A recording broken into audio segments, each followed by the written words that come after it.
The neon lights of Calith Prime Station flickered in endless patterns across the metal walls. Thousands of beings from hundreds of worlds moved through the corridors, but most came here for one reason. This was where contracts were made, where credits changed hands, and where violence became business. Ravel clicked his mandibles together as he looked at the screen in front of him. His 6 eyes scanned the message 3 times. Commander Thiel was offering 50 million credits. That was enough money to buy a small moon or fund a private army for years. The insectoid broker leaned back in his chair, his chitinous body making soft scraping sounds against the metal. The contract was simple on the surface. Eliminate a human tactical unit, 7 members. Their leader was someone named Kaung-Su.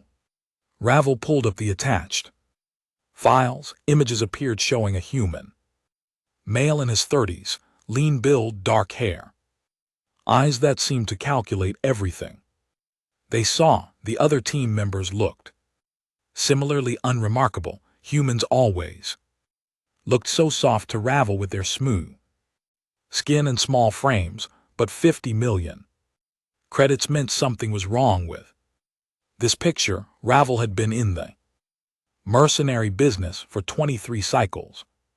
He knew when a client was desperate, and Commander Thiel Ryer of desperation, even through a text message. The attached note explained that this human unit had destroyed Thiel's weapons facility on Arcturus Ith, killed 47 of his security personnel, and escaped without a single casualty on their side. The broker began composing messages to his regular contractors. Within an hour, responses flooded his communication system. The Crimson Talons were interested. The Shadow Reapers wanted more details. The Void Hunters asked about payment terms. Everyone wanted a piece of 50 million credits. Meanwhile, 3 sectors away, Kaung-Su stood in the cargo bay of their ship, the Silent Runner. The vessel was old, patched together with parts from a dozen different manufacturers, but it flew. And that was enough. He watched as Jen loaded ammunition crates onto the storage racks. J-Men was built like a block of stone, all muscle and focused energy. He had been with Kaung-Su since their days in the Korean military, back on Earth. That felt like a lifetime ago.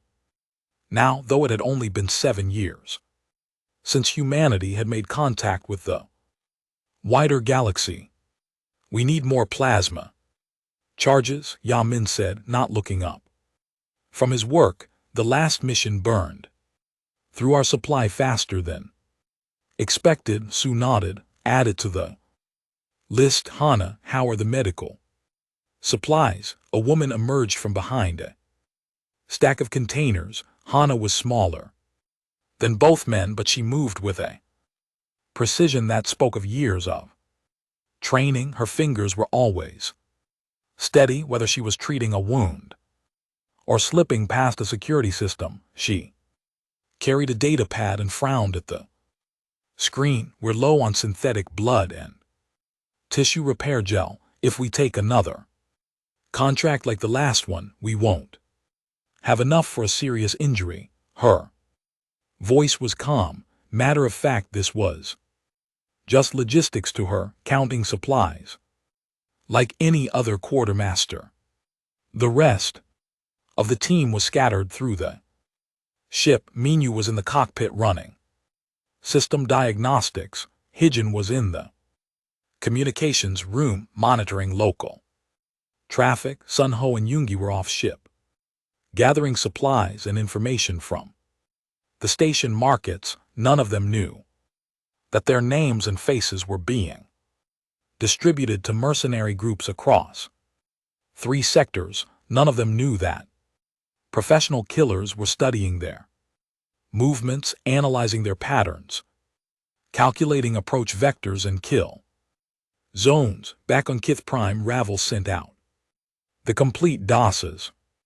The files were extensive, Commander. Thal had been thorough, probably, spending a fortune on intelligence gathering. There were service records, mission reports, tactical analyses. There was even combat footage from the Arcturus Zeth operation.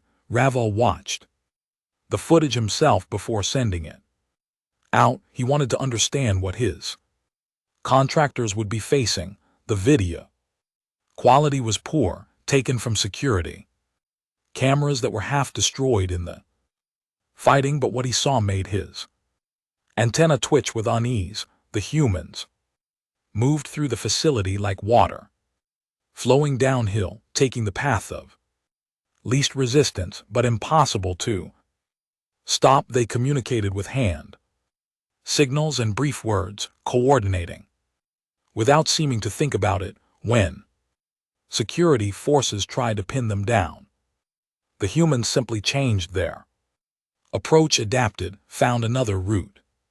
What struck Ravel most was their faces. They weren't angry or excited.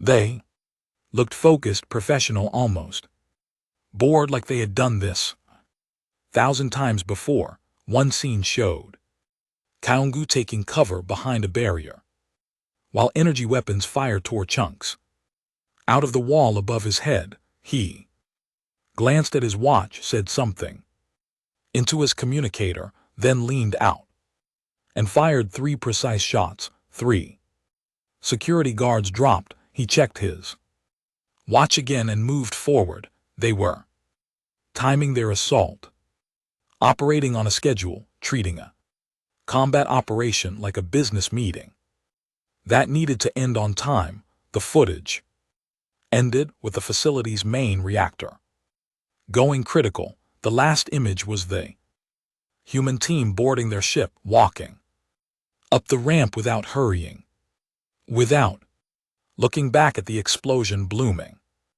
behind them. Ravel sent the files and sat back in his chair. 50 million credits would bring in every mercenary group within 10 sectors. This human unit, this Kaonsu and his team, they had no idea what was coming for them. The broker felt something that might have been pity if his species was capable of such emotions. His computer chimed with incoming messages. The responses were even faster than he expected. 23 mercenary groups confirmed their interest within the first hour. 41 groups within 3 hours. By the end of the day, over 60 professional military contractors had requested the full mission briefing. Raval began scheduling meetings. This was going to be profitable. Even with just his broker fees, he allowed himself a moment of satisfaction, his mandibles clicking in what passed for a smile among his people. He had no idea that within a week, not a single one of those mercenary groups would still be interested in the contract. D had killed beings from 47 different species over his 30-year career. He had led the Crimson Talons through impossible missions and brought his crews home alive more often than not. He was expensive, efficient, and professional. When Rav Tal sent him the contract details, his first instinct was to accept immediately. 50 million credits, split among his crew of 12, would set them all up for comfortable retirement. The targets were just 7 humans, and humans were still new to the galaxy. How dangerous could they be? But D had not survived 3 decades in the mercenary business by being careless. He called his team together in their operations room on Calith Prime's lower decks. The Crimson Talons gathered around the holographic display table, their various species creating a strange mix of scales, fur, and synthetic combat Enhancements before we take this contract we researched, D announced. His voice was a low rumble. His species, having evolved from pack hunters on a cold world, I want everything on humans. Military history, combat doctrine, physical capabilities, everything. His second in command, being named Rex, pulled up files on the display. They have been involved in 3 major conflicts and dozens of minor engagements. Their military record is unusual. The team spent the next 2 days gathering information. What they found made D increasingly uncomfortable. Humans came from a planet they called Earth, a world that by galactic standards was classified as a death world, high gravity, extreme weather, and an evolutionary path that had produced pursuit predators. Most species in the galaxy had evolved as prey animals or ambush hunters. Humans had evolved to chase their prey until it collapsed from exhaustion. Rex found video footage from something called the Navy SEALs training program. The team watched in silence as human recruits were subjected to a week of continuous physical stress with almost no sleep. The instructors pushed them into freezing water, made them carry heavy boats on their heads for hours, and screamed at them constantly. Many quit, but those who completed the training had a look in their eyes that D recognized. They had been broken down and rebuilt into something harder. This is just their training, one of his crew members asked. They do this to their own people. D found more footage. British SAS selection courses where candidates carried heavy packs across mountains for days. Russian Spetsnaz programs that included hand-to-hand combat training that looked more like gladiatorial combat, and Korean Special Forces, the 707th Special Mission Group, training in mountains during winter, operating for 20 hours straight on minimal food and water. They seemed to enjoy suffering, Rex observed, or at least they use it to make themselves stronger. The team pulled up the combat footage from Arcturus AIth again. Watching it frame by frame, Minyu, the youngest member of Kyong-Soo and LT, UNC and GT's unit, was visible in several shots. In one sequence, he was hacking into a security terminal while plasma fire sparked off the wall inches from his head. He did not flinch. His fingers never stopped moving across the holographic interface. When the door opened, he stood, drew his weapon, and moved forward in one smooth motion. How old is this one? D asked. 24 human years, Rex replied. He is considered very young for this type of unit. Another video showed Yamin during a different operation. He took a hit to his shoulder that should have disabled his arm. The impact spun him around and knocked him down. Most beings would have retreated to receive medical attention. Yamin rolled, switched his weapon to his other hand, and kept fighting.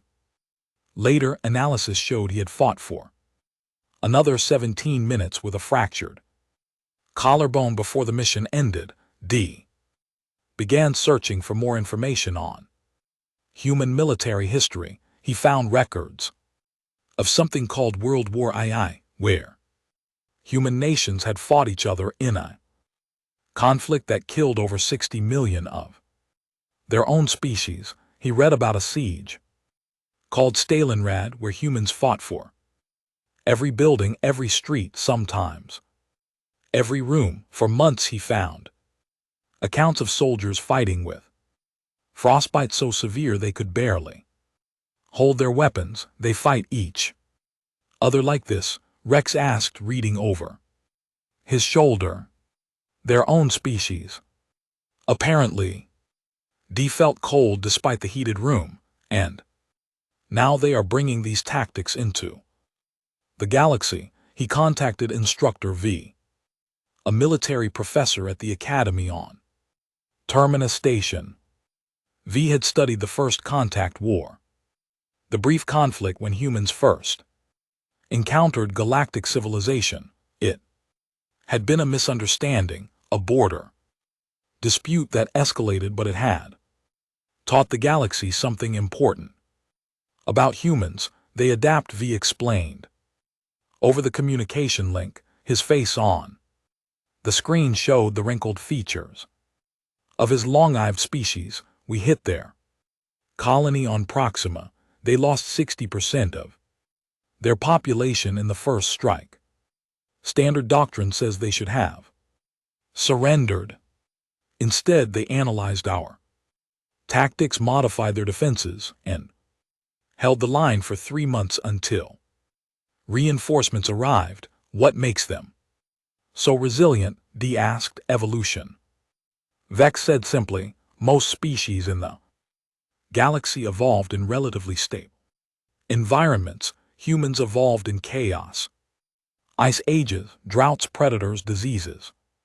Their world tried to kill them for millions of years, so they evolved to be almost impossible to kill. High pain tolerance, rapid healing, and, most importantly, psychological resilience. They simply do not give up. D thanked the instructor and ended the call. He looked at his team gathered around the table. They had been watching and listening to everything. I propose we attempt surveillance first, D said. We track this human unit, observe their patterns, find weaknesses. The team agreed. 3 of his crew took a small ship and followed the silent runner for 2 days. On the 3rd day, they maintained a long-distancing scan while the human ship docked at a supply station. Hana spotted them within an hour. D watched through his crew's camera feeds as the human woman appeared on their ship's external sensors. She was on the hull of the supply station, somehow having crossed 300 m of open space without being detected. She placed something on their hull, a small device that began broadcasting their exact position. Then she looked directly at the camera and smiled. It was not a friendly smile. His crew barely escaped, jumping to hyperspace the moment their engines could manage it. When they returned to Kith Prime, they looked shaken. These were hardened mercenaries, beings who had seen combat across a dozen worlds, and they looked frightened. She knew we were there the whole time. One of them reported she was playing with us like a cat with prey. D made his decision. He sent a message to Raval, withdrawing from the contract.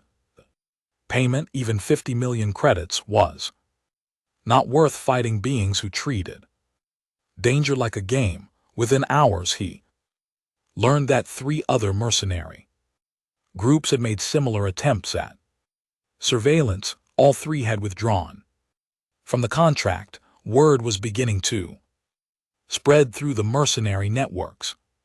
Humans were different. Humans were dangerous, and perhaps most importantly, humans were not worth the risk. The message from D's Crimson Talons appeared on mercenary boards across 3 sectors. It was simple and direct. Contract declined. Risk assessment unfavorable. Within an hour, 5 more groups posted similar messages. By the end of the day, 12 of the original 63 interested parties had withdrawn. Ravtal stared at his screens in confusion. This had never happened before. Mercenaries did not turn down 50 million credits because of unfavorable risk assessment.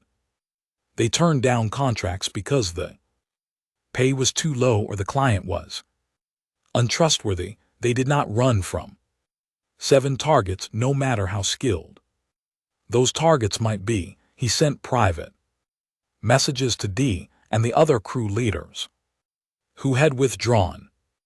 Most did not respond. D sent back a single line, "Watch the humans in actual combat.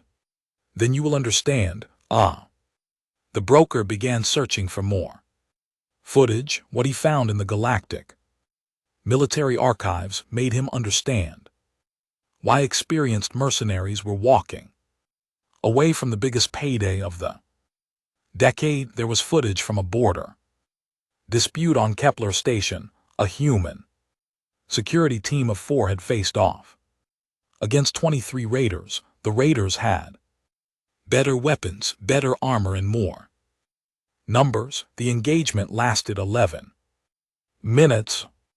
All 23 raiders were dead or incapacitated.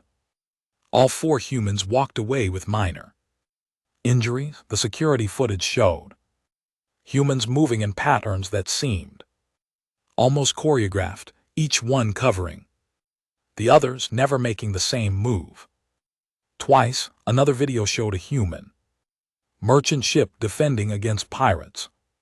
The ship had been boarded. Pirates had controlled the cargo bay and were moving toward the bridge. The 3-person human crew had retreated to the engine room and held that position for 6 hours. 6 hours of continuous combat in a space barely large enough for 10 people. When rescue arrived, the pirates had given up trying to dig them out. 2 humans were wounded. Both had continued fighting. But what really made Ravel's antenna twitch was a video from a mining colony. A human geological survey team had been caught in a tunnel collapse. They were trapped underground with limited oxygen for 48 hours. The rescue team expected to find corpses. Instead, they found the humans had rationed their air, kept themselves calm through meditation techniques, and even managed to dig themselves closer to the surface to help the rescue effort. The leader of that survey team was named Sun Ho. Ravel cross-referenced the name. Sun Ho was Kyung Soo and LT Unkin GT's friend from their military days on Earth. He had recently been in contact with Kyung Soo and LT Unkin GT's team, which meant the targets probably knew about the bounty by now. That thought made Ravel feel something close to fear. A meeting was called. The Council of Captains, 5 of the most prominent mercenary leaders in the sector, gathered in a secure conference room on Caith Prime. Ravel attended as the broker who had posted the contract. The council included representatives from 5 major mercenary companies. They gathered around a table there. Various forms of biology, creating a strange assembly. D was there, representing independent contractors. There was Captain Shale from the Void Hunters, her crystalline body reflecting the room's lights. Commander Breck of the Shadow Reapers attended remotely via hologram. 2 others, veteran leaders with decades of experience, completed the council. "We are here to discuss the human problem," Captain Shale began. Her voice had a musical quality, our species communicating through harmonic vibrations. "Multiple crews have withdrawn from a highly profitable contract. This is unprecedented. We need to understand why." D stood and activated the holographic display. For the next hour, the council watched footage of humans in combat, in training, and in crisis situations. D provided analysis alongside each video. He explained about persistence hunting, about pain tolerance, about the human ability to function at high levels for extended periods without rest. They call it adrenaline. D explained, a chemical their bodies produce in stress situations. It makes them faster, stronger, and almost immune to shock and pain for short periods, but unlike most species, humans can consciously trigger this response and function under its effects without losing rational thought. He showed footage of human military training, images of soldiers carrying wounded teammates for miles, video of humans swimming in freezing water while instructors fired weapons over their heads, records of training exercises where human soldiers operated for 72 hours straight with less than 4 hours of total sleep. They trained for conditions worse than any actual mission, Drock said, so when the mission goes wrong, they are still operating within their training parameters. Commander Breck's hologram flickered. But they are still just 7 individuals. Numbers should mean something. D pulled up a historical file. The Battle of Thermopylae. 300 humans held a narrow pass against an army of hundreds of thousands for 3 days. They knew they would die. They stayed anyway. This is a historical event that human military leaders still study and teach. That was thousands of years ago, Captain Shale objected. Surely they have changed. D showed recent footage. A human unit in the First Contact War had been cut off from their main force, 15 humans versus a regiment of 300. They were given a chance to surrender. They declined. They held their position for 2 days, inflicting casualties at a ratio of 17 to 1 before reinforcements arrived. When asked why they did not retreat, their commander said, "We were ordered to hold this position. No one ordered us to stop." The room fell silent. They follow orders even when it means their death. One of the council members said slowly, "That is not rationality. That is fanaticism." No, D corrected. "That is discipline. They trust their commanders. They trust each other. And that trust makes them more dangerous than any weapon." He pulled up the dossier on Kyong-Soo and LT Unk and GT's team again. These 7 have worked together for years. Hijin monitors communications and can speak 12 languages. Yumi processes intelligence faster than most military computers. Minyu can hack any system we use. Hana is trained in both medicine and assassination. Jin is a weapons expert who has survived injuries that would kill most species.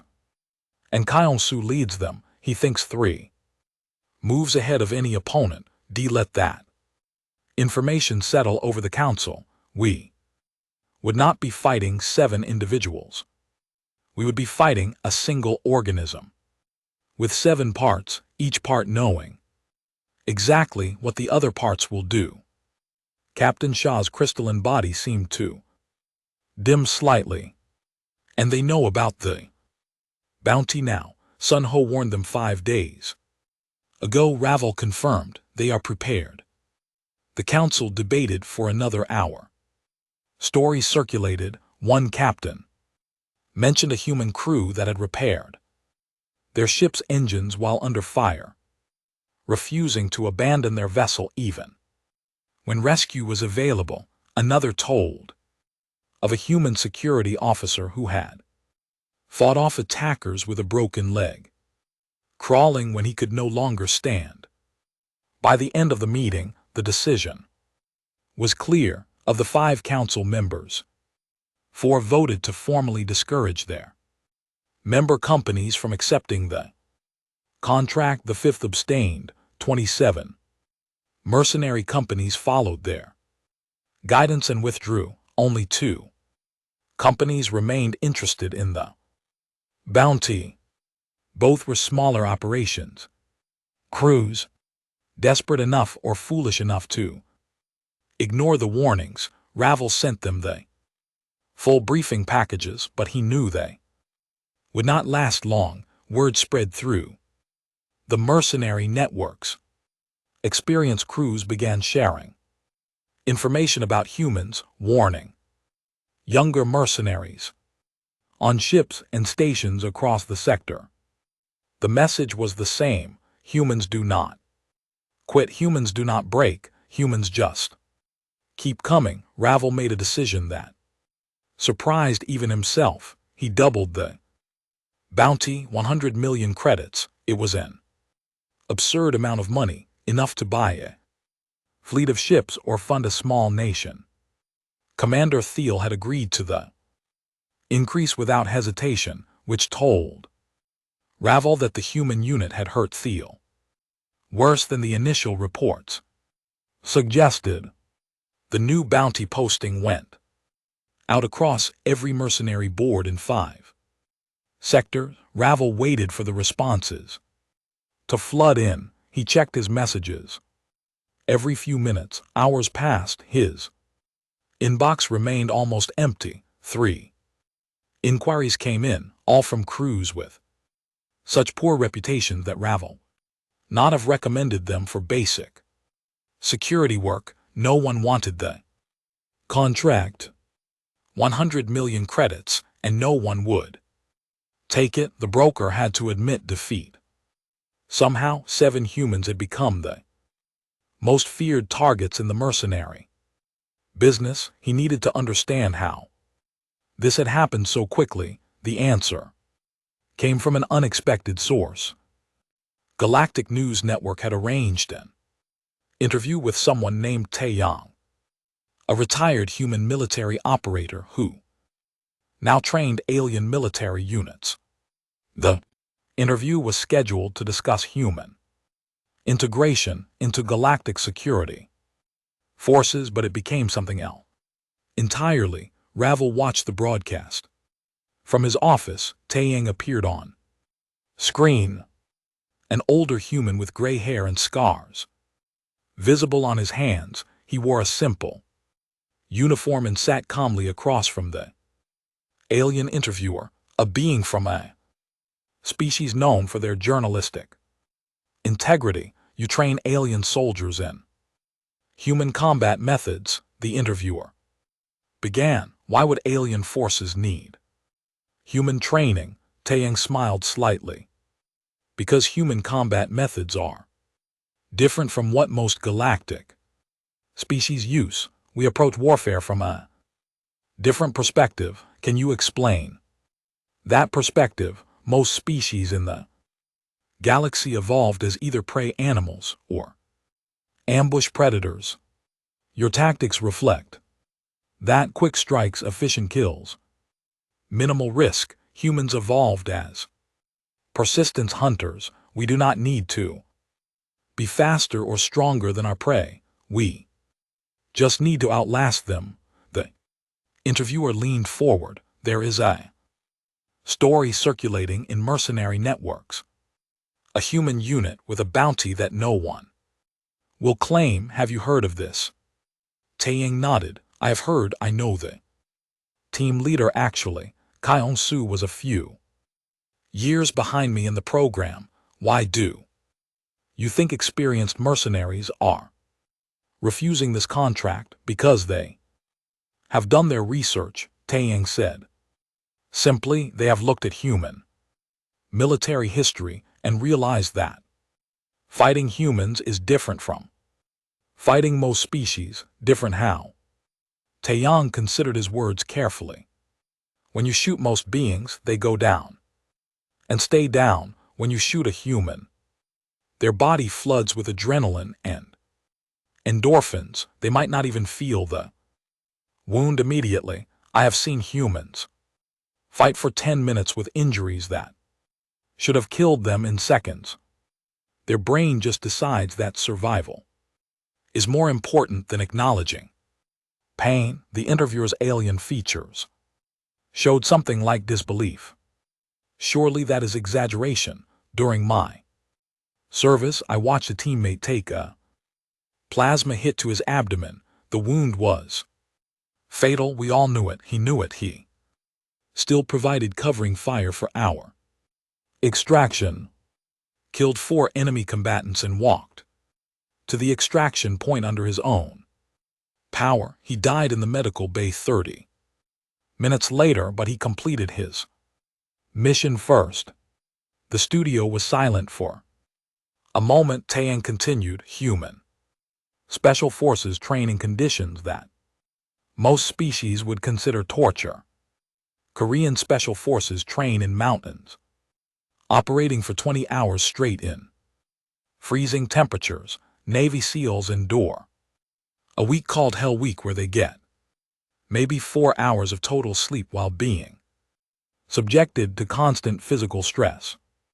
British SAS selection has candidates carry heavy packs across mountains for days with minimal food. We do this to ourselves on purpose because we know that missions go wrong, and when they do, you need people who have already suffered worse in training. Is this why mercenaries will not accept the contract? The interviewer asked. Partially. But there is another factor. Taeyang leaned forward. Humans bond through shared suffering. When you go through hell with someone, you trust them with your life. Military units like Kyle, Su and LT Unk and GT's team have been through things together that most beings cannot imagine. They know exactly how each teammate will react in any situation. They communicate. Without speaking, they coordinate.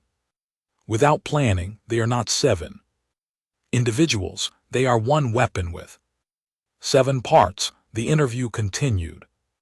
But Ravel had heard enough. He understood now why his contract had failed.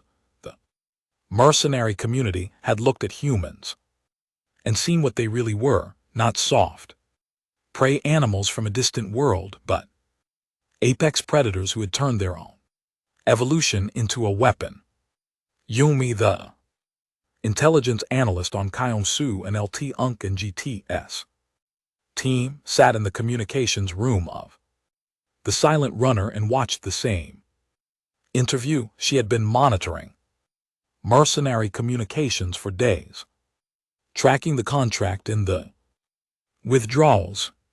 She had compiled a report for Kyong-Su, showing exactly how the situation had evolved. They're talking about us, she said to H-Jun, who sat at the adjacent console.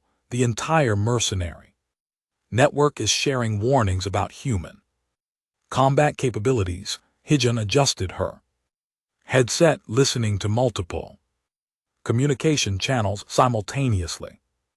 I am picking up at least 40 different conversations mentioning our team. Specifically, they are using us as an example of why not to accept contracts against humans. Is that good or bad? Yumi asked. Both.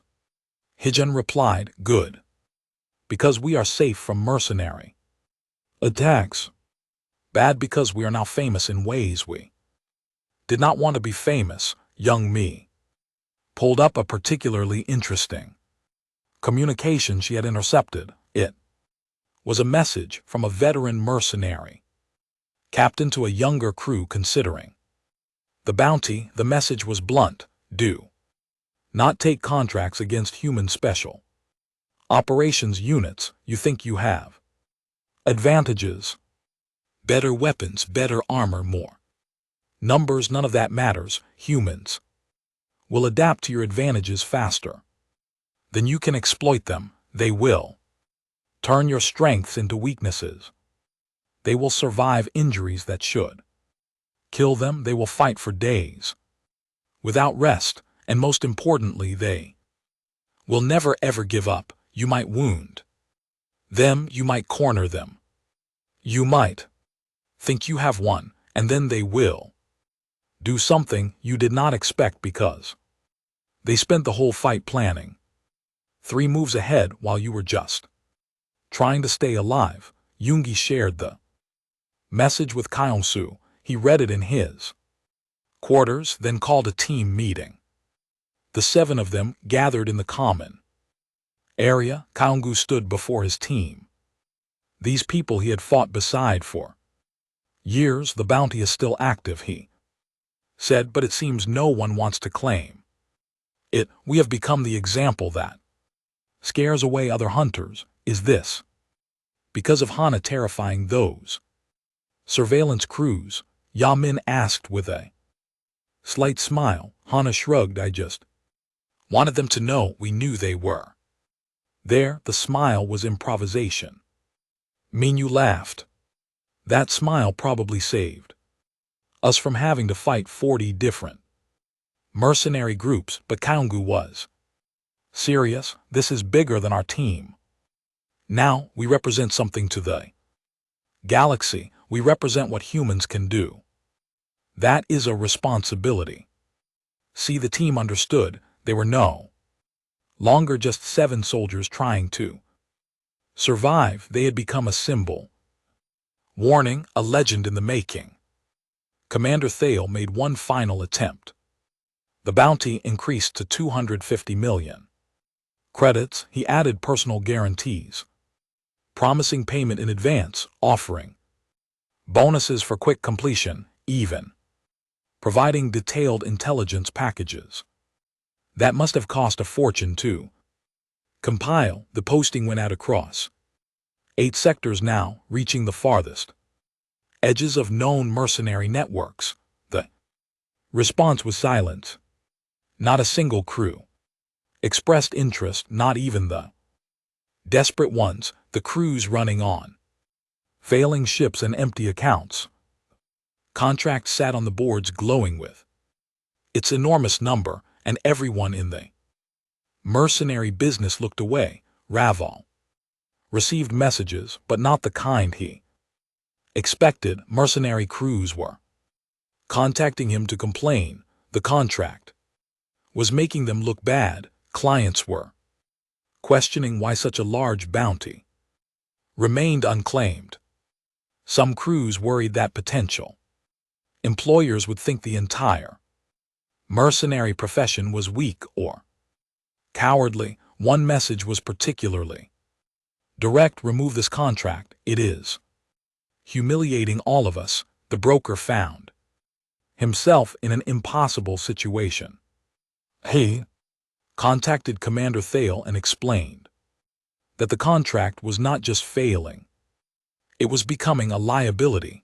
The consumed by his desire for revenge, refused to withdraw it. He increased the bounty again to 300 million credits.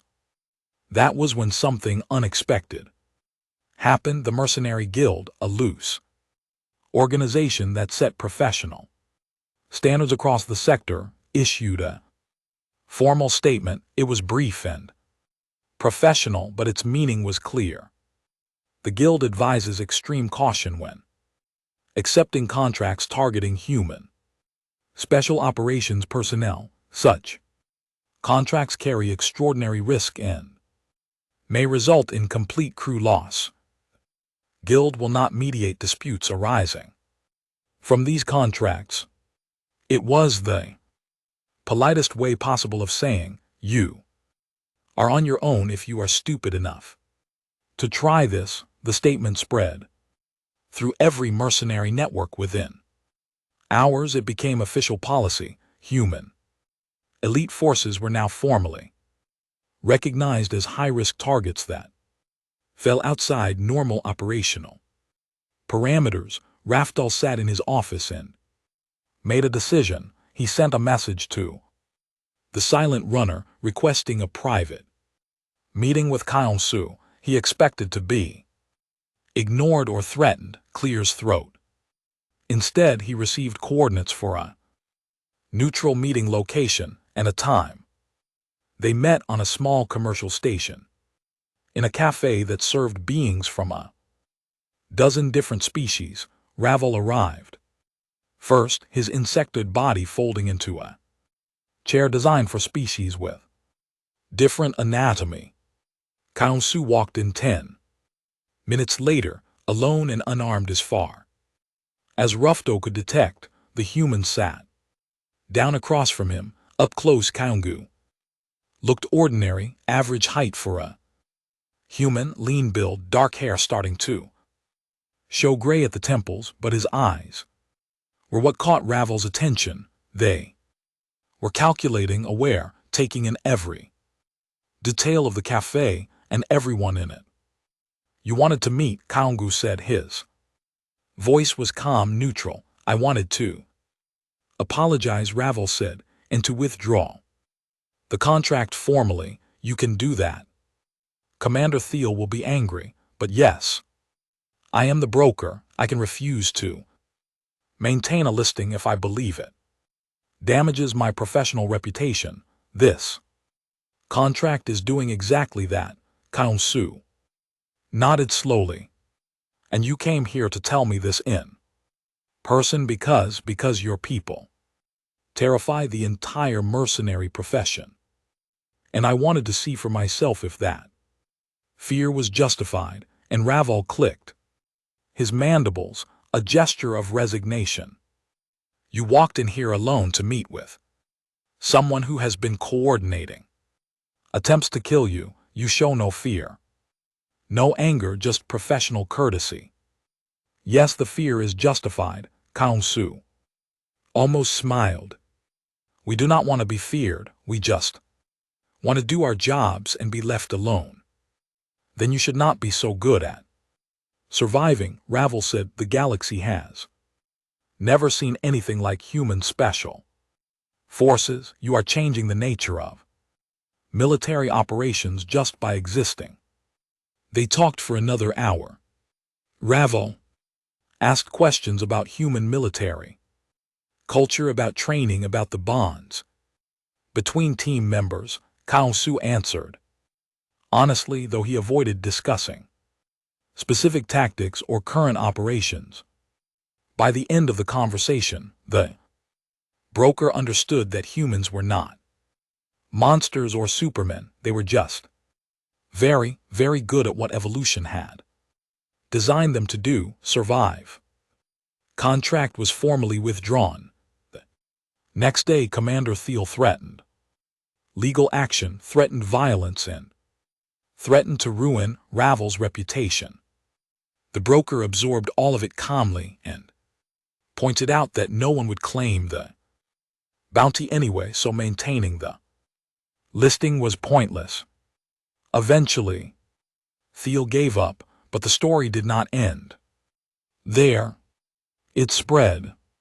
Young mercenaries, the ones fresh out of training and eager for their first big score, started hearing about the human unit that scared away the entire profession. It became a cautionary tale, a story told in training meetings and crew briefings. On the Terminus Military Academy, Instructor V added a new module to his combat doctrine course. It was titled Human Combat Psychology and Why Numbers Do Not Matter. The first lesson included footage of Kaunsu's team in action, analyzed frame by frame.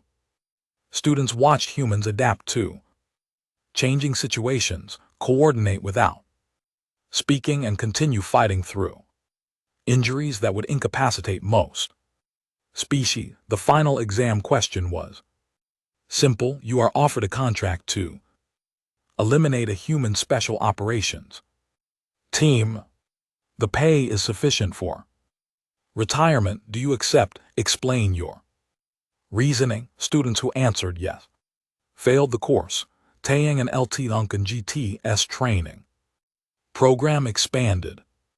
More alien military units wanted to learn human combat methods. He taught them about persistence, about pain management, about the psychological techniques that allowed humans to function in extreme conditions. His students learned to push past their evolutionary limitations to adapt human survival strategies to their own biology. Some of them succeeded.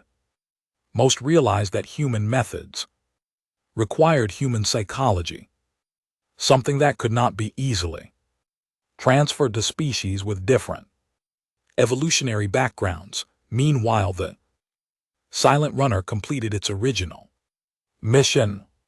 Kyong-soo and LT Unk and GT's team delivered their cargo, collected their payment, and moved on to the next contract. They operated with increased caution for a few months, but gradually the heightened security became unnecessary. Word had spread too far. Everyone knew who they were now, and everyone knew to leave them alone. Mercenary groups that tracked the Silent Runner did so too. Avoid it, not to intercept it. When Hijin detected ships on their sensors, she would run their identifications and almost always find that those ships changed course to give them a wide berth. It was like they carried a bubble of empty space around them wherever they went. Yamin found the situation amusing. We have become the monster in the dark that other monsters avoid. Is that a good thing? You asked. It means we can work without constantly watching our backs. Hana said, I would call that good. Yumi compiled a final report on the entire situation, documenting how the bounty had evolved from a serious threat into a galactic joke and finally into a teaching moment for the mercenary profession. She archived it in their mission logs, knowing that someday someone would want to understand how 7 humans had changed the way an entire galaxy thought about military contract. Sun Ho visited them months later, bringing supplies and news from other human units operating in the sector. He sat with Kyong-soo in the ship's common area, sharing a drink that tasted like home. You are famous now, Song Ho said. Every human military unit in the galaxy knows your story. You are the team that was too dangerous to kill. Fame was not the goal, Kyong-gu replied. No, but reputation is useful. Other human teams are finding it easier to operate. Now clients trust us more. Enemies think twice before engaging. You scared the mercenary community badly enough that they are leaving all of us alone. Kyong-gu considered that perhaps there was value in being the example, the warning, the story that others told, if it made things safer for other humans trying to survive in a galaxy that still did not fully understand them. Then maybe the unwanted fame was worth it. On Calith Prime, in training rooms and crew briefings across 100 stations, young mercenaries were learning the most important lesson of their profession. Know when not to fight. Know when the profit is not worth the risk. Know when you are facing something that evolution has designed to survive no matter you throw at it. The lesson always included the same ending delivered by veteran crew leaders who had learned it the hard way. Never accept contracts against human special operations units. They will outlast you, outthink you, and outlive you. And when you think you have won, when you think they are finally defeated, that is when they are most dangerous. Because humans have one ability that no other species can match. They refuse to quit. The galaxy had learned about humans through war, through trade, through cultural exchange. But the mercenary profession had learned the most important truth. Humans were not just another species trying to find their place in the galaxy. They were survivors, adapters, and warriors who brought millions of years of evolution to every fight, and that made them something the galaxy had never encountered before, something to be respected, to be avoided, and never, ever to be underestimated.